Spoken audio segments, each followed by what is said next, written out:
Olá, estamos começando a nossa live de hoje. Eu agradeço os 587 mil inscritos no meu canal. Muito obrigado mesmo. Aumentou o número de inscritos e sempre digo, se você gosta do conteúdo do canal, das entrevistas, das lives, da perspectiva que nós temos, analítica, crítica, propositiva, indique a um amigo. É fácil, o blog do Vila, Marco Antônio Vila, diga para ativar lá o sininho, que são as notificações, coloca like no que vocês gostarem e usar, como vocês muito bem fazem, a página dos comentários, né?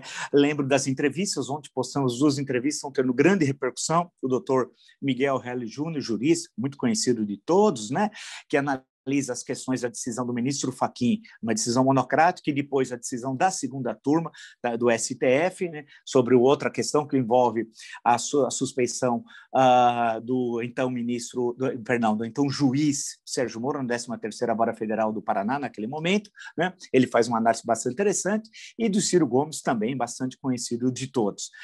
Nós ainda já temos uma série de entrevistas já agendadas, né? Amanhã tem logo cedo com o neurocientista Siddhartha Ribeiro. No período da manhã nós estamos postando a entrevista.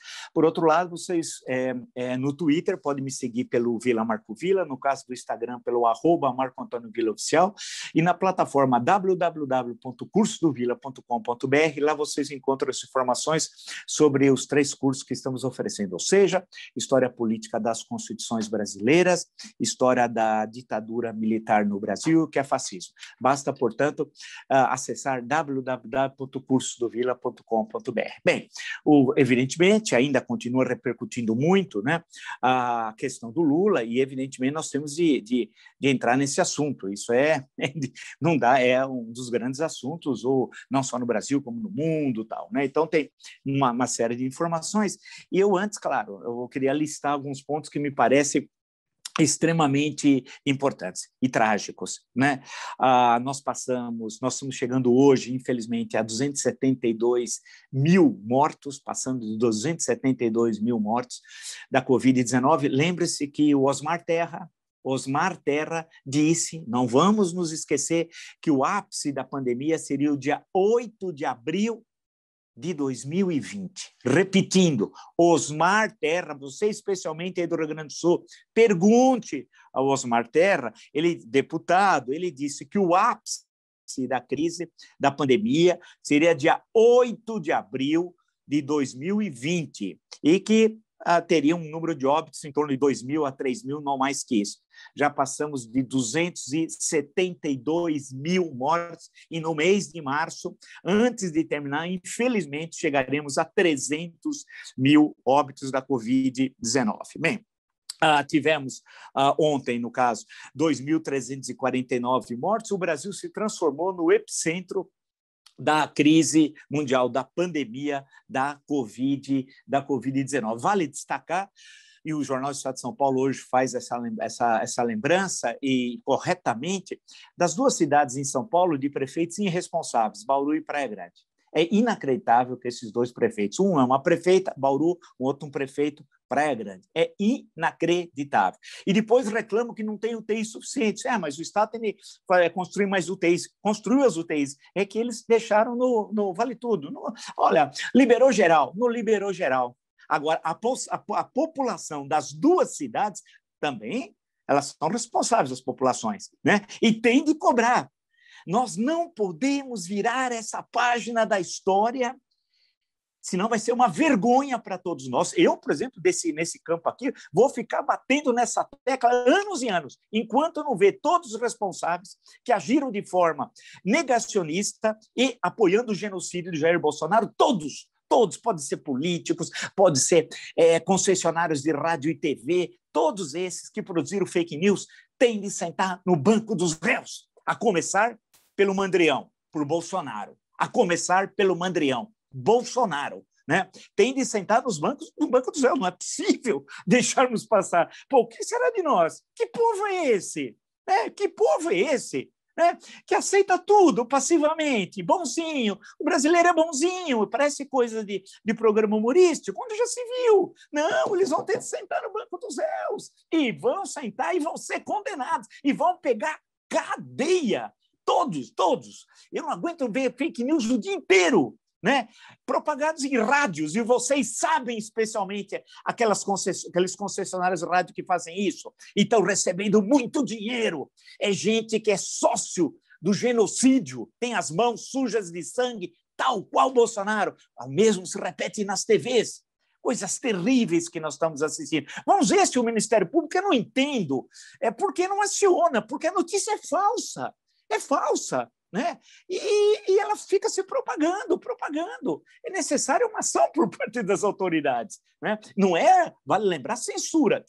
Nada disso.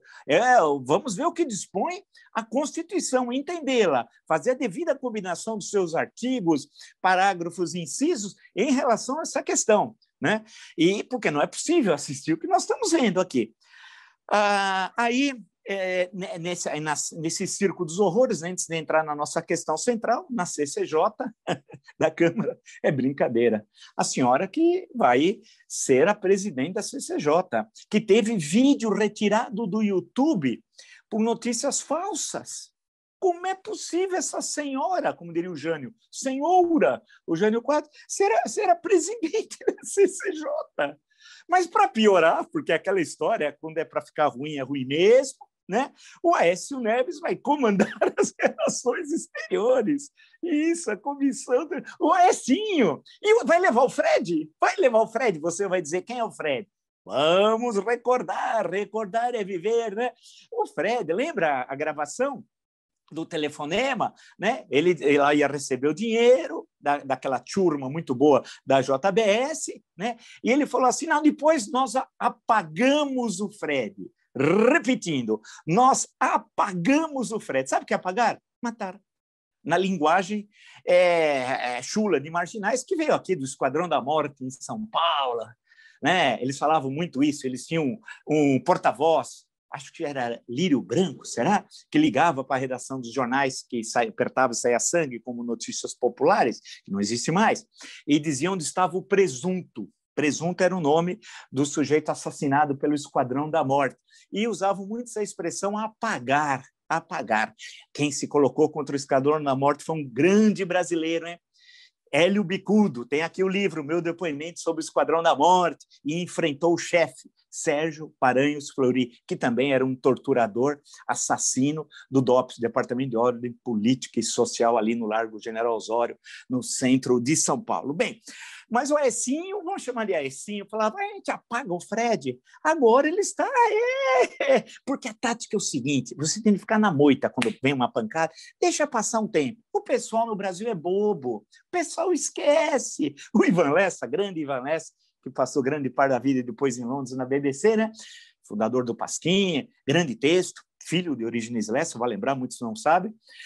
O Ivan Lessa dizia, a cada 15 anos o Brasil esquece que ocorreu nos últimos 15, né? Então pode, o Aécio agora já virou poderoso, está na Comissão de Relações Exteriores. Agora, eu gosto que na CCJ do Senado está um senhor, Davi Alcolumbre. Não tem problema, mas o que eu estou dizendo é que não é adequado uma pessoa que tem ensino médio ser o presidente da Comissão de Constituição e Justiça. Nada contra aqueles que não conseguiram ainda ter a formação superior. Não é nenhuma forma de discriminação. Registre-se. Mas não é possível que na CCJ tenha alguém que não tenha formação básica. Agora, ele poderia ser um gênio, como nós tivemos na história do Brasil, sem formação superior, podemos citar tanta gente. Porém, não é o caso do senhor Alcolumbre, que ninguém sabia, antes dele ser eleito presidente do Senado, confesso, eu não sabia, quando eu vi a primeira vez o nome, achei que era fábrica de alumínio, eu não tinha nem ideia de quem era esse cidadão, por quê? Porque ele era inexpressivo, agora ele vai em cerimônias, ontem estava lá no Palácio do Planalto, estava o presidente da Câmara do Senado e ele, eu pergunto, eu já falei isso ontem, agora todo mundo falando hoje, tudo bem, não tem problema, lembre-se que aqui foi o primeiro lugar, o que ele estava fazendo lá? Mas veja como a situação é complicada. Nós estamos virando um país pestilento, um país pária. Nós já somos pária no campo político, diplomático, agora sanitário. 17 países não querem saber do Brasil. Você não vai. Agora, o presidente da Colômbia, né, cancelou a viagem ao Brasil. Sim, e por quê? Por razões corretas. Ele vai vir num país pestilento porque no retorno ia ter que ficar em quarentena todo mundo. Então, ninguém vem ao Brasil do Bolsonaro. Essa é uma das grandes realizações do governo Bolsonaro. Grande governo que tem as mãos sujas de sangue de 272 mil brasileiros e brasileiras. Mais uma realização. Ninguém quer vir aqui, porque tem de voltar a ficar em quarentena. O presidente da Colômbia falou, não vou. Eu fiquei pensando, a visita que ele quer fazer à Argentina, o Alberto Fernandes. Né? Se for fazer uma visita à Argentina, como é que vai ser? A Argentina vai receber uma comitiva de pestilentos? Como é que vai ser? E o retorno? Como é que fica? Né? Vamos ver, vamos ver, vamos ver. Nada como um dia após outro. Bem, falando nisso, estava acompanhando aqui agora, antes de entrar no CERN, as medidas tomadas aqui pelo governo de São Paulo, corretas, na minha leitura, tem que tomar aqui, onde foi um morticínio, né? Um massacre. Né? Deus do céu, a situação é terrível, hospitais 100% UTI, uma tragédia que está ocorrendo, né? E tem que tomar medidas severas. Agora, o futebol, assistam a entrevista com o Casagrande no nosso canal. O futebol é terrível. A Federação Paulista, cheguei a ler, alguns chegam a faz o suspenso corretamente o Campeonato Paulista, chegou a aventar a possibilidade, sabe do quê? De disputar o Campeonato Paulista no Rio de Janeiro. É inacreditável. Eles querem saber de grana. Né? Não quer saber que no Corinthians, somando jogadores e funcionários, que tinha 25 lá, infectados. Não, eles querem saber de grana. Disputar o Campeonato Paulista no Rio de Janeiro. Ou seja, que exemplo eles dão para a sociedade. E a CBF, bem essa, quer continuar a Copa do Brasil. Os deslocamentos são pequenos, viu? Porque você sai do Rio de Janeiro, vai até Manaus, sai de Rio Grande do Norte, vai até o Mato Grosso, do Rio Grande do Sul até Bahia, né? Não dá, não dá. Eles não querem nem saber. Agora, no caso de São Paulo, realmente eu quero ver se vão fazer essa barbaridade. Eu espero que os presidentes de clubes tenham a dignidade, a altura, né? A consciência cidadã, republicana, né? De falar, não, vamos aguardar essas 2 semanas, né? E aí vamos ver como é que fica as novas determinações das autoridades, né? Porque antes do circo tem a vida, né? Tem a vida, né? Tem de entender um pouquinho, né? Entender um pouquinho das coisas. Aí, claro, depois de ver tudo isso, você fica indignado. Aí eu fiquei vendo umas análises fantásticas. Eu acho que, eu até brinquei aqui, falei que a tautologia é método analítico do jornalismo político brasileiro. A tautologia já tem um discurso sobre o método, eu posso fazer parodiando o René, vamos chamar ele de René, né? Parodiando o René, que o Bolsonaro vai achar que é o quarto zagueiro do Vasco, que lembra do René? Parodiando o René, eu vou escrever o discurso da tautologia. Tem o discurso do método, o meu é o discurso da tautologia. Bem, é tudo igual as análises, eles são de um primarismo, meu Deus. Eu li um aqui que falou uma coisa fantástica, que a entrevista, discurso, do Lula ontem nos Sindicatos Metalúrgicos em São Bernardo do Campo foi uma aula de política.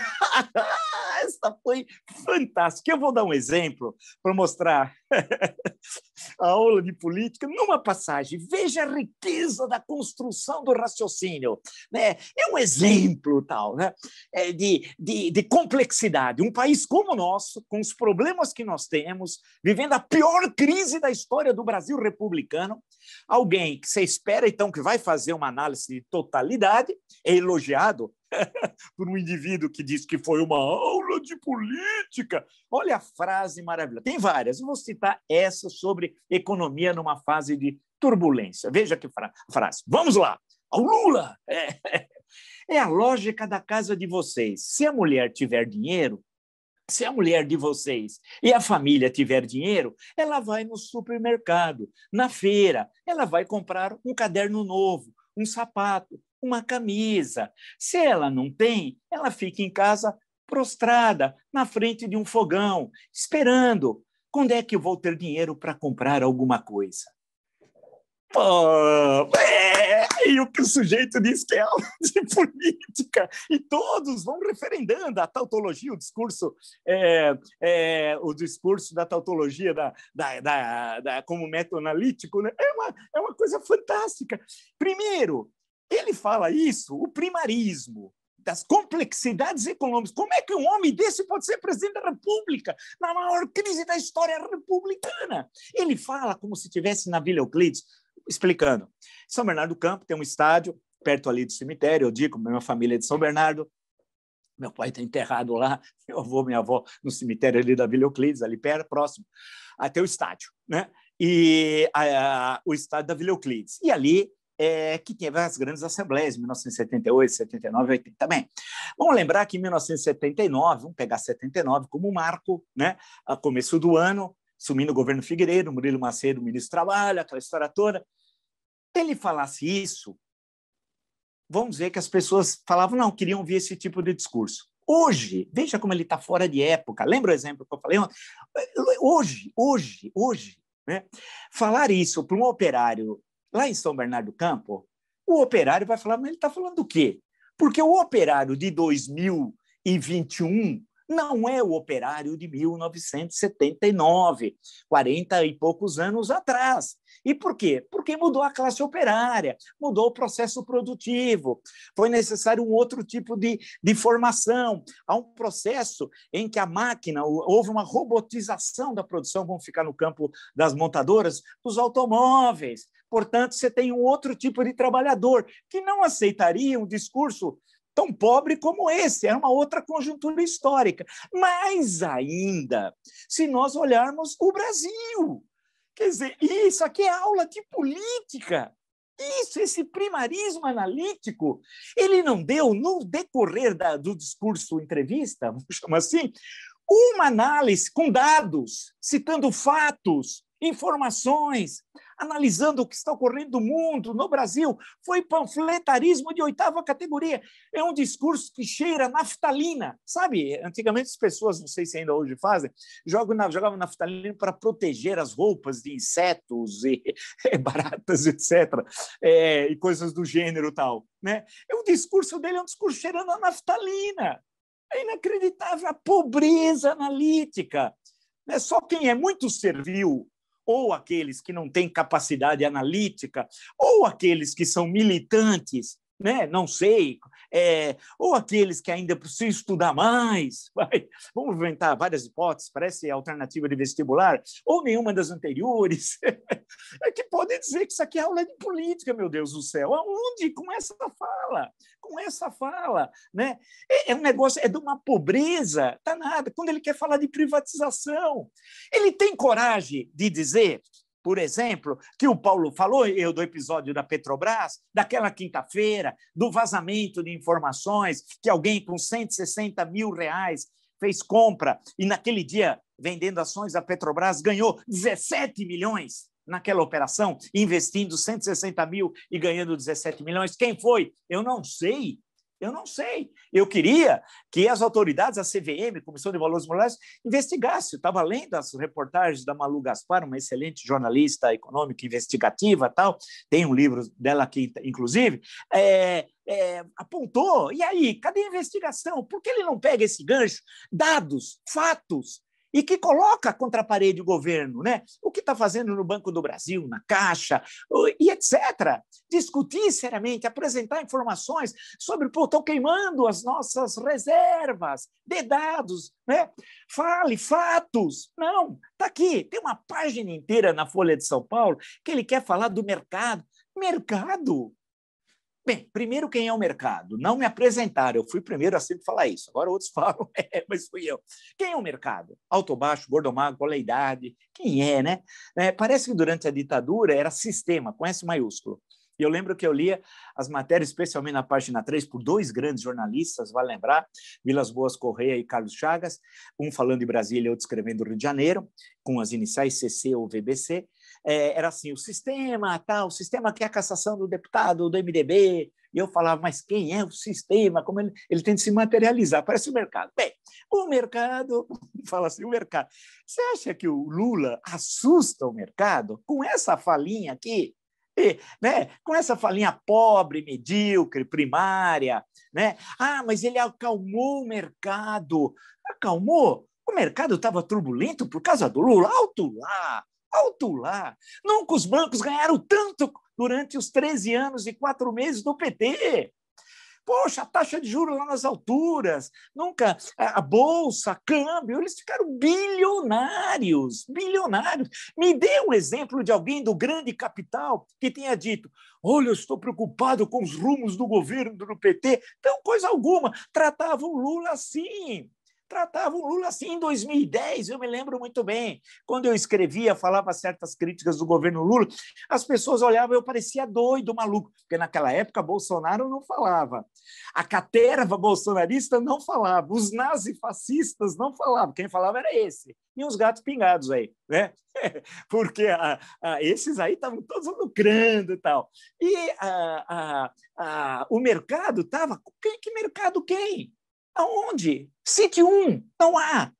Então, essa história que ele preocupa o mercado, que ele não assusta o mercado, os outros dizem, então, não sei, bobagem.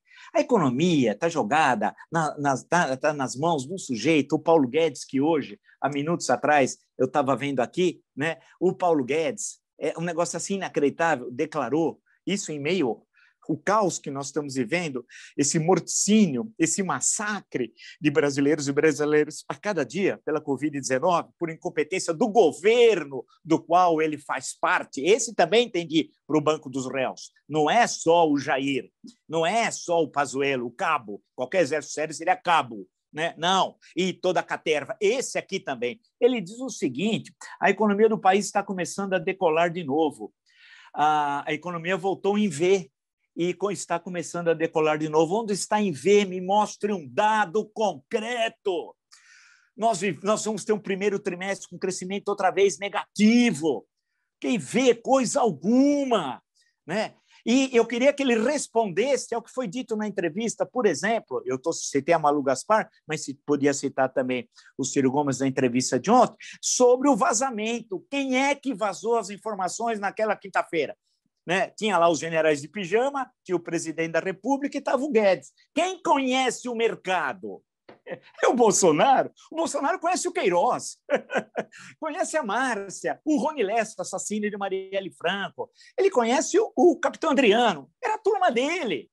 Você acha que ele é mercado? Ele nem sabe quem é o mercado, ele nem sabe o que é a Faria Lima, não tem a mínima ideia. Né?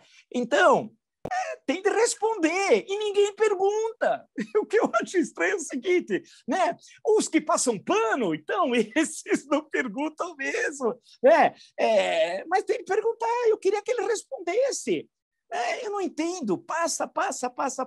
E ele disse, olha o absurdo. E aí não tem a resposta devida, que está começando a decolar de novo.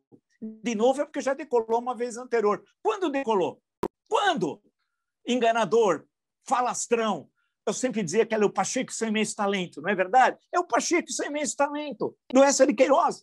Em 2020, tivemos menos 4,1. Em 2019, sem pandemia, ele disse que ia crescer 2,5%, cresceu 40% disso, chegou 1,1 por aí. Nada, tudo papo. Então, ele dizendo que ia decolar, não decolou coisa alguma, nunca decolou, nem taxiou na pista, quanto mais uma recuperação em V. Isso não existe. E ninguém questiona, o que chama atenção. Mas voltamos ao Luiz Inácio. Eu conheci o Luiz Inácio quando ele só usava bigode. 1977, faz tempo, estive lá no sindicato. Um dia eu conto melhor a história para vocês.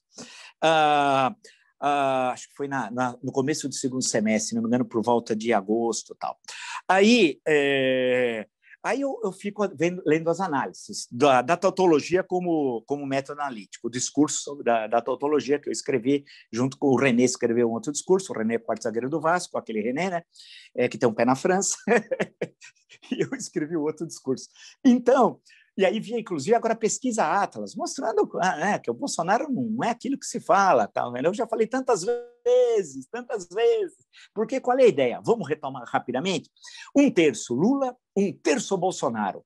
Sobra 1/3 para várias candidaturas que estão fracionadas, então esse 1/3 sólido, o Bolsonaro vai para o segundo turno, e esse outro terço sólido vai para o segundo turno também.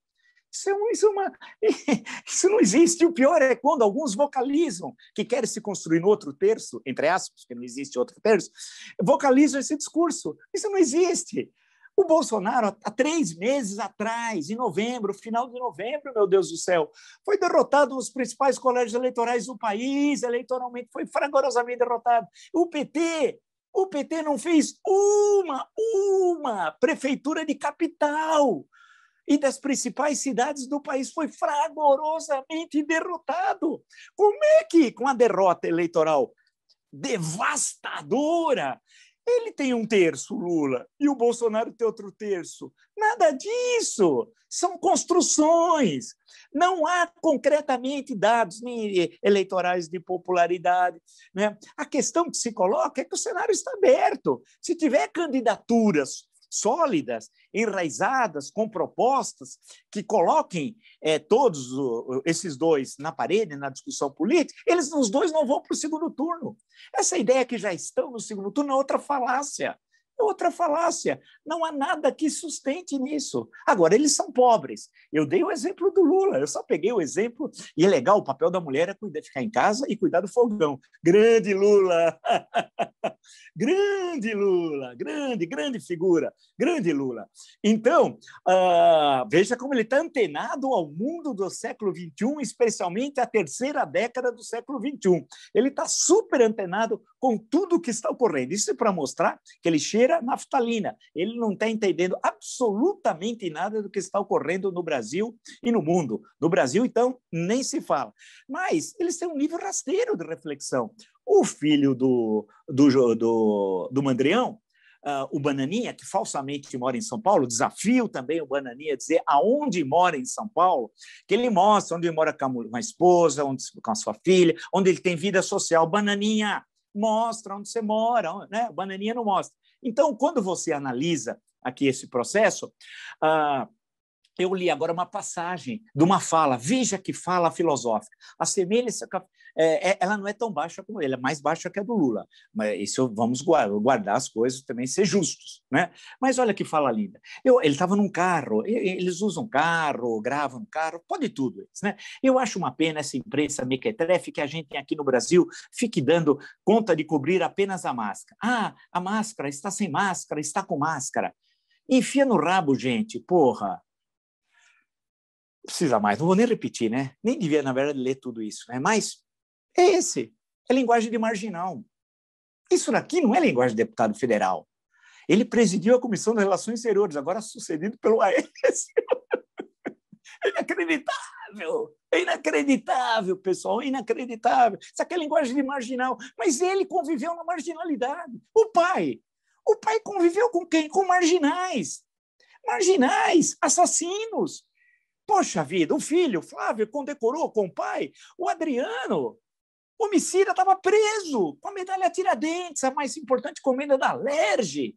É um negócio inacreditável que nós estamos assistindo, né? Veja a linguagem. Será que o Brasil vai ficar entre esse, eu não vou ler outra vez o que ele falou, não. Ou a explicação econômica do Keynes de Garanhuns? O Keynes de Garanhuns é o Keynes. Será que é uma explicação keynesiana? Eu vou repetir. É a lógica da casa de vocês. Se a mulher tiver dinheiro, se a mulher de vocês e a família tiver dinheiro, ela vai no supermercado, na feira, ela vai comprar um caderno novo, um sapato, uma camisa. Quer dizer, o papel da mulher é ficar em casa e fazer todas essas compras. Tá bom? Viu a senhora, que é a maior parte do eleitorado? É esse o papel que ele reserva à mulher. Continuando. Se ela não tem, ela fica em casa prostrada, na frente de um fogão, esperando. Quando é que quando eu vou ter dinheiro para comprar alguma coisa? Quer dizer, veja, você, a senhora, a moça, a adolescente, a senhora idosa, o papel de vocês é cuidar do fogão. Então, um manda cuidar do fogão, o outro manda enfiar máscara naquele lugar. Meu Deus do céu! Aí tem que lembrar o Coração das Trevas, do Joseph Conrad. Horror, o Capitão Kurtz subindo ali o Rio Congo, né? Que depois foi adaptado para o cinema numa outra situação na Guerra do Vietnã, um clássico, Apocalipse Now, né? É isso, né?